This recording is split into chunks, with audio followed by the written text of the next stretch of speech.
Singur project IIT కంది నిర్మాణ భూ నిర్వాసితులకు సత్వర న్యాయం చేయాలని నిరసన ప్రదర్శన.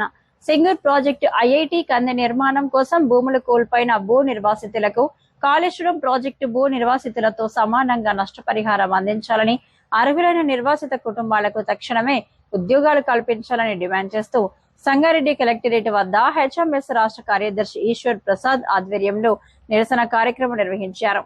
ఈ సందర్భంగా హెచ్ఎంఎస్ నాయకులు మాట్లాడుతూ సింగూర్ ప్రాజెక్టు ఐఐటి కంది నిర్మాణ సమయంలో భూములు కోల్పోయిన నిర్వాసితులు ఎన్నో సంవత్సరాలుగా తమ హక్కుల కోసం పోరాడుతున్నారని తెలిపారు.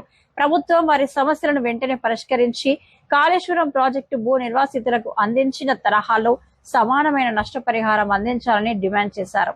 భూములు కోల్పోయిన కుటుంబాలకు అర్హత మేరకు ఉద్యోగాలు కల్పించడంతో పాటు నిర్వాసితుల సమస్యలపై ప్రభుత్వం ప్రత్యేక దృష్టి సారించాలని కోరారు. హామీల అమలులో జాప్యం చేయకుండా తక్షణమే చర్యలు తీసుకోవాలని డిమాండ్ చేశారు.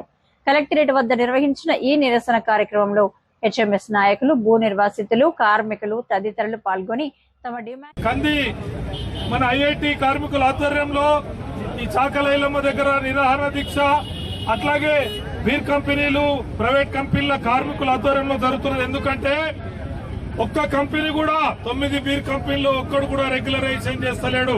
చార్మినార్ లో 900 మంది కాంట్రాక్ట్ కార్మికులుంటే ఎంఎస్ ఇండస్ట్రీలో 300 మంది కాంట్రాక్ట్ కార్మికులే. ఒక్క బీర్ కంపెనీ 10 మంది 15తో 90% మంది కాంట్రాక్ట్ క్యాజువల్ తో చేయిస్తూ వీరు మాత్రం పొంగుతున్నది. కాంట్రాక్ట్ జీవితాలు మాత్రం వేదనకు గురవుతా ఉన్నాయి. ఏమిటి అన్యాయం? అట్లాగే ఈ రోజు వీళ్ళందరికీ కూడా రెగ్యులరైజ్ చేయాలి. టాస్క్ ఫోర్స్ నియమించి ఎవడు పిఎఫ్ఈఎస్ఐ కట్ చేస్తలేడు. ఉమ్మడి మెదక్ జిల్లాలో 800 కంపెనీలుంటే పిఎఫ్ఈఎస్ఐ లేని దౌర్భాగ్య జీవులు 8 లక్షల మంది ఉన్నారు. ఇది అన్యాయం అని చెప్పి మేము ఖండిస్తా ఉన్నాం. అదేవిధంగా భూ నిర్వాసితులు ఈరోజు హైదరాబాద్ కు మంజీరా నీళ్లు ఇస్తూ మెదక్ జిల్లాకు సాగునీరు ఇస్తున్నటువంటి సింగూరు డ్యాం ఏర్పాటుకు భూములు దానం తమ అన్నం పెడుతున్న భూములను ఇచ్చినటువంటి రైతులు బెల్లాపూర్ నుంచి సింగూరు పెద్దారెడ్డిపేట వరకు దాదాపు 36 గ్రామాల రైతులు 40,000 ఎకరాలు ఇస్తే 29,000 ఎకరిస్తావా?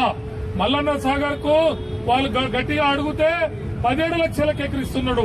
ఇది అన్యాయం. 120 జీవో ప్రకారం రీసెంట్లీ ఇచ్చిన హైకోర్టు తీర్పు ప్రకారం మొత్తం సింగూరు 40,000 ఎకరాలకు 36 గ్రామ ప్రజలకు ఖచ్చితంగా కాళేశ్వరంతో సమానంగా రూపాయలు 17,000 పైన ఎకరాకు చెల్లించాలని హెచ్ఎంఎస్ డిమాండ్, 17 లక్షలు చెల్లించాలని హెచ్ఎంఎస్ డిమాండ్ చేస్తా ఉన్నది.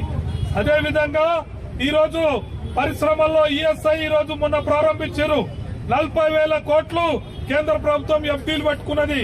కార్మికుల డబ్బులను ఎఫ్డీలలో పెట్టుకొని ఈఎస్ఐ రామచంద్రపురంలో దిక్కు లేదు, మెడిసిన్లకు దిక్కు లేదు. డిస్పెన్సరీలో ఆ 40,000 ఎఫ్డీలను తీసేసి ఈఎస్ఐ హాస్పిటల్ కేటాయిస్తే అవి కిమ్స్, కామినేని కన్నా మంచి హాస్పిటల్ గా మారి కార్మికులు వాళ్ళ కుటుంబాలు ఆరోగ్యంగా ఉంటారు.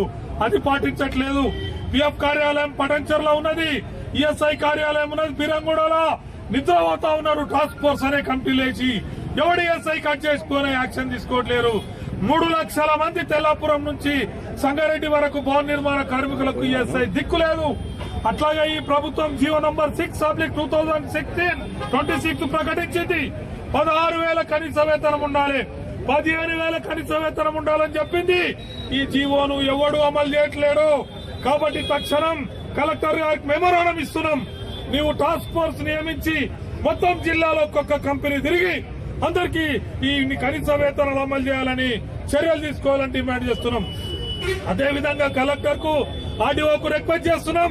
మేము మళ్లీ కోట్ల చుట్టూ తిప్పకుండా 36 గ్రామాల సింగూరు ప్రజలు ఐఐటికి భూములు ఇచ్చిన 4-5 గ్రామాల ప్రజల యొక్క, రైతుల యొక్క అన్ని లెటర్లను రెఫర్ చేసి సంగారెడ్డి సివిల్ కోర్టు కు ఆర్డీఓ తోటి రెఫర్ చేయించాలి. ఎట్లయితే మొన్న గౌరవ హైకోర్టు చెప్పిందో ఆ విధంగా అందరికీ చేయించి వాళ్ళందరికీ కూడా న్యాయం చేయాలి. కాళేశ్వరంతో సమానంగా చెల్లించాలని ఈ ధర్నా అనేటువంటి నిర్వహిస్తా ఉన్నాం. ಮತ್ತು ఈ రోజు ఈ ఎల్డీపీ సింగూరు అట్లాగే ఈ రోజు ఐఐటీ కాదు నిమ్తిలో కూడా ఇదే దోపిడీ కొనసాగుతున్నది. ప్రభుత్వమే సౌతి తల్లిలాగా కన్న తల్లి దయ్యంలాగా ప్రవర్తిస్తున్నది. కాబట్టి ఈ అరాచకానికి వ్యతిరేకంగా జరుగుతున్న ఈ పోరాటం ఆరంభం మాత్రమే. ఇది నిర్వహిస్తున్నటువంటి కార్మికులకు, మహిళలకు, ఎల్డీపీలందరికీ పేరు పేరున అభినందనలు తెలియజేస్తూ ఈ పోరాటం విజయం సాధించేంత వరకు హెచ్ఎంఎస్ కొనసాగిస్తుంది. మీరందరూ మద్దతు ఇవ్వాలని సవినంగా విజ్ఞప్తి చేస్తున్నాను. ధన్యవాదాలు.